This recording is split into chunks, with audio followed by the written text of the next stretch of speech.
All right, I'm in. Thank you. Okay. Okay, thank you. Sorry about that. Hello, everyone. Just give me a minute while I get ready to go live on Instagram. Had a little technical difficulty there, but we're all set. Okay. All right, so Instagram is signing on and we should be ready to go. Hope everybody's having a good Monday. I'm in Washington, D.C. today, and it's actually a pretty day, which is kind of nice. Okay, people are now getting ready to log in. I see some folks joining. Wonderful. All right, so for those of you that have not joined before, once a month, I've set time aside to do an Ask Me Anything, which is an opportunity for people to sign on and ask me questions. Usually people focus on career-related questions, but I'm happy to answer whatever questions you might have or perspectives of mine that you might like to hear. I am in my phase 2 officially, and for me, phase 2 is all about impact and inspiration. And one of the things I'm trying to do is help support people as they build their overall careers and work to achieve their aspirations, both professionally and personally. So this is the time I set aside to answer those questions. So if you're on YouTube and or on Instagram, please just type your questions into the chat and I will check on those. And I'll start with the questions that actually came in advance. So let's get started. Okay, first one. In my current firm, each of us has to be careful when we change teams to make sure the manager doesn't know about it. If the hiring manager lets the current manager know that they're looking to hire them and then decides not to hire them, then the candidate ends up in a PIP, a performance plan. That's really unusual. Also, if somebody leaves the team in October, November, right before annual appraisals are done, once they leave, the old team usually gives them the lowest appraisals. Okay, so first of all, I will tell you these types of actions and activities are not normal. So I would have a conversation with HR to try to understand what the policies actually are. And you can do those confidentially. Part of human resources and the reason for them to exist is to actually support employees and help them understand the policies, procedures, etc. But the kinds of things that you've shared here are not normal. So I actually don't have advice on how to work within that kind of system. My biggest advice is if you find out that that is indeed the standard system, is to find a different company. It's very difficult to build a career, to learn what good leadership looks like when you work for companies that actually don't have that in place. Okay, next question. I was in a firm in Seattle in the US and moved from a Canadian department of the same firm. I was told by the tenured employees that in order to switch teams internally, that you should keep your, wow, this is almost the same question, that you should keep your plan a secret before getting a verbal confirmation from the next team's hiring manager. However, my next hiring manager told me that he would collect feedback from my current manager. And I thought that he would ask them if I was on a performance plan or how I was doing. But my current manager gave negative feedback on me, and the other manager therefore decided not to hire me. So after this, my current manager fired me. Oh my goodness. Later, I came to know that every manager in the US division has a fixed firing quota stack ranking, and they generally fire employees who are unable to hide their plan about switching teams. Okay, we have two different questions, both related to very dysfunctional behavior. I will tell you again, these types of behavior is not the normal, and it definitely doesn't reflect good leadership and or good processes in terms of building and growing a company and developing employees and skill sets. So it might be a blessing in disguise that indeed you were let go. My best suggestion is interview for companies, but look for a company that has a culture that is actually one in which you want to be a part of. So your opportunity as an employee is to choose which companies you go to work for. So I can't explain the dynamics that we just heard in the last two questions, but what I can tell you is it's not normal. and it's not a good environment for learning and growing and building your overall career. Next question. What's the best way to have executive recruiters find you?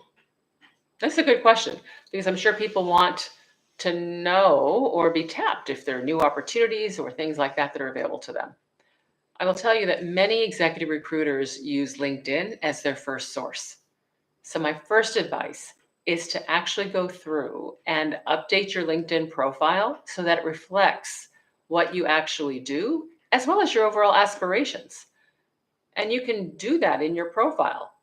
In LinkedIn, it gives you a chance to put not only the jobs, but you can put bullets after the jobs. So you can actually say, I am a manager of an 80-person team. I do X, Y, and Z, responsible to deliver X, and we've delivered Y, right? You can almost put your resume out there on LinkedIn. Because what they're looking for, people have job skills and experience that their role is calling for. And LinkedIn, it's part of their business. So they actually make it very easy for recruiters to search and rank and compare, right, people in their profiles. So make sure that your skills are actively reflected in LinkedIn. That would be my first step. The second is let people know what you're interested in doing. Word of mouth is another way to hear about opportunities. And if you've worked with recruiters in the past, reach out to them proactively and let them know what you're interested in or what you're looking for. And if you don't know any, but you've seen some people maybe change jobs, you might ask others if they know of any recruiters and could introduce you. So all of those are ways in which you increase your chances that a recruiter could find you.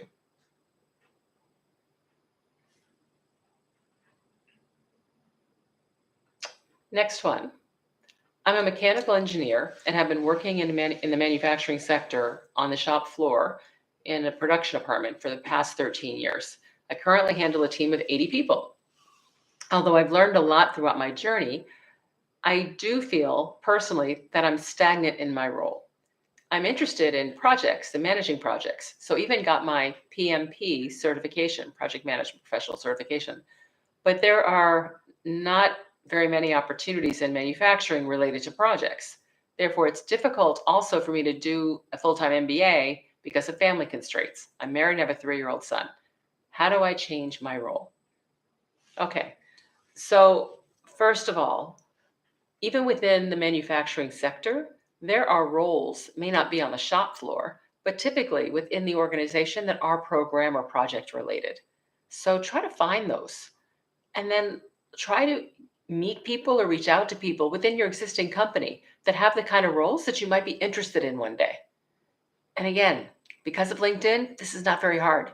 You can actually go on LinkedIn and you can search, even for your company, under titles. So you can look to say, okay, project managers, right, at XYZ company, and see who shows up and find out who you might actually be linked to and or just one step away that you might be able to get introduced to.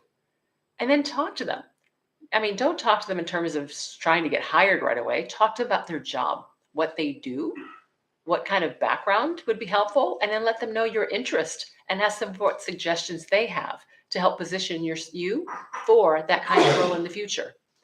The other thing you can do is beyond your existing company, there might be project manager roles available. So again, use your network. Talk to people that you know that are doing this kind of work. You know, what made you interested in this kind of work to begin with? So you might have some people you know, or again, use your own network. If you don't know people directly, ask your colleagues, ask friends if they know anybody who works in project management that you might talk to as it relates to future career aspirations. And then again, have those conversations, find out what they do, get their suggestions on what they think you can do to position yourself for that overall role, and then take their advice. And number one, please stay in touch with these people once you've chatted with them. Give them updates on your progress and let them know that if they hear of opportunities that you could be, to please let you know about them. But that's how you start to build your overall network and your outreach. Next one. I'm graduating this semester, but frankly, I don't know what I want to do. So how do I think about the first job? Great question. You know, some people think they know what they want to do. I did, but not a lot of people do. So what I tell people is if you don't know what you want to do when you're coming out of college, then focus on a job that will help you build skills that are in demand. Think of that first job as almost a continuation of college. Because what college is doing for you is it's helping you build a foundation, right? You take a lot of classes that aren't your choice, but you have to take either for your major or because it's a requirement, right? And the whole idea is it's building a foundation. Well, think about the first job or two out in the workforce as continuing to build and strengthen that foundation. Because if you don't know what you want to do, then it really doesn't matter what kind of job. So take a job that'll build skills that are in demand, and those aren't hard to find. You can easily do research to find out what kind of skills are in demand right now. And you'll find out skills like might be project management, it might be artificial intelligence, it could be analytics, it could be, whatever it might be. And then look for jobs that'll help you build skills in those areas. Or look for industries that are growing and growing quickly and in demand. And same thing, look for jobs there. Because here's the key, that first job is just that, it's a first job. You want to get in that job, you want to do well in that job, and then you want to move on to the next one. So think about that as just building block, not that it has to be the perfect job. So hopefully that helps. Okay, here's a question. I'm overwhelmed by all the work that is involved with getting ahead. Impressing people, networking, building a brand, getting noticed, volunteering, performance reviews, etc. Learning new skills, getting certified, you can go on and on. What do I do with this overwhelming feeling of I can't do this? All right, first of all, those are all things you can do. You do not have to do all of those things. So prioritize. Look at where you are, what you're trying to achieve, and then determine what one or two things will give you the biggest bang for your time investment, and do that. Because what happens is when you are trying to, quote, get ahead and trying to do everything, oh my gosh, I got to volunteer and I got to lead this and I got to do this. What happens is you end up not doing a great job at the job itself. And that's going to be the number one thing to hold you back. So number one, you want to make sure you're performing in the job. And then number two, based upon what you're trying to do next, figure out what the next right thing to spend time is. It might find it's just networking, right? Or it is just making sure that you are volunteering. And I don't know why volunteer would be an item, but maybe that's an item because of the area you're in, might be a nonprofit. And so I have no idea. But I'm telling you, the key is to focus and be specific. If you're trying to move forward, figure out what you're trying to move forward to. And then look at where you are, what that job requires, and therefore what things you need to go invest in to be able to go get it. Because you're right, you can't do everything. And you know what? Nobody does everything really well. Nobody. I didn't. And I didn't do everything either, not at the same time. So that's my biggest advice. Let go of this concept of you have to do everything. Pick a few things, focus, make sure you're nailing the job you've got, and then move on to the next one. Okay. Let me just scroll and see if there's any other questions that have come through. Please, I'm checking them in the chat, so feel free to add. Okay. Next question. Oops. I think I have one in the chat here. All right, here we go. Next one is, I'm an expat who lives with a flatmate from a similar background, same company, and he's a product manager. I've noticed that he and other members of his team always secretly listen in to confidential decisions and discussions on my personal and professional life. And then they spread it around and discuss it like gossip.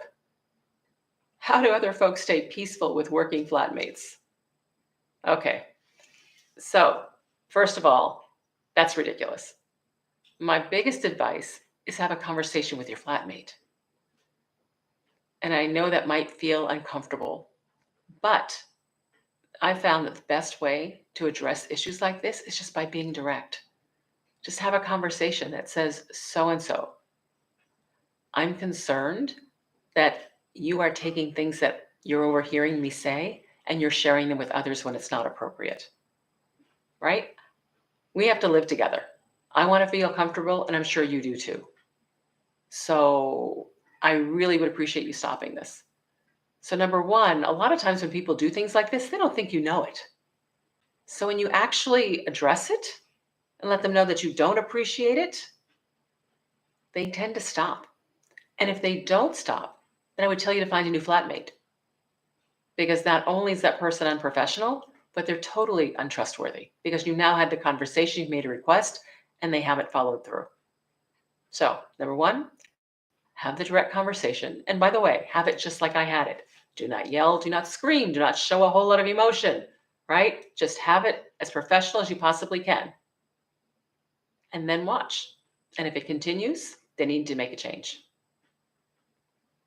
Next one that just came through on the chat. How do you give a public presentation when there is no time for prep? Does reading slides look bad? Okay, so if you've been put in a position where you have to give a public presentation and you have been given no time to prep, well, first of all, that's a shame. And you should either ask for more time, or if indeed somebody got sick, sometimes this happens. Somebody gets sick, somebody's supposed to do it, and all of a sudden, last minute, you have to do it and you have to step in. So if it was a last minute thing, you can claim that when you get on stage. All right, you can get up there and say, I'm thrilled to be here. I'm standing in for so-and-so who is unable to do this, right? And what that does is people will give you grace because they'll realize you didn't have a lot of time to prepare. If that wasn't the case, and they just didn't give you the time to prepare, and so it would look bad if you actually said that, then don't. Now you just have to take one for the team. Now, does reading slides look bad? It looks bad if you're constantly turning around to look at your slides.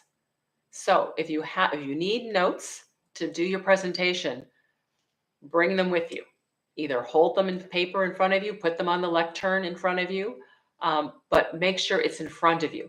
It does look bad when somebody gives a presentation, is constantly turning their head to read their overall slides. That doesn't work. But having notes in front of you, some people need notes.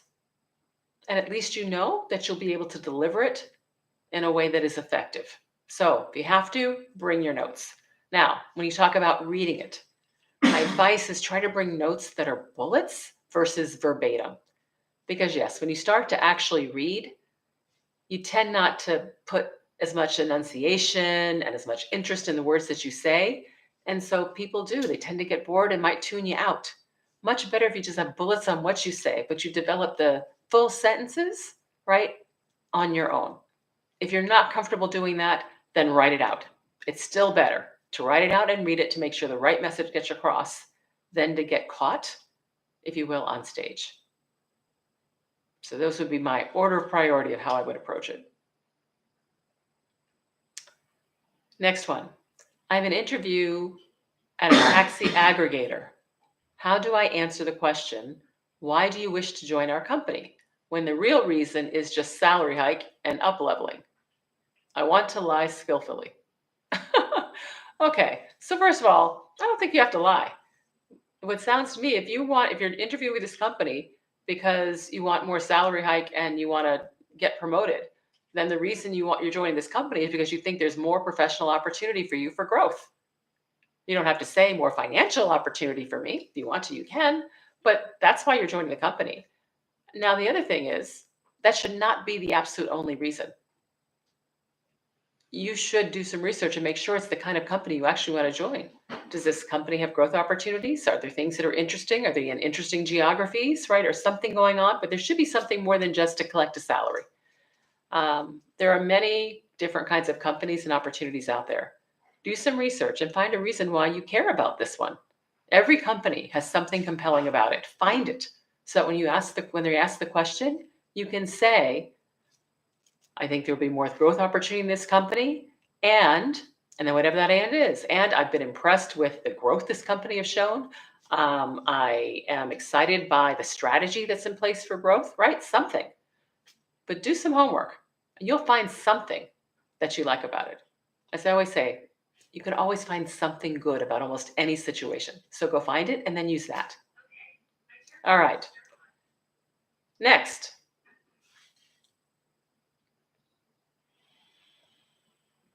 One more. I'm new to this company and to the US. I don't drink. I try to visit colleagues in their homes so I can see their homes and lifestyles and get to know them. I'm also want to talk to people to discuss office politics, right? And things that are going on, et cetera.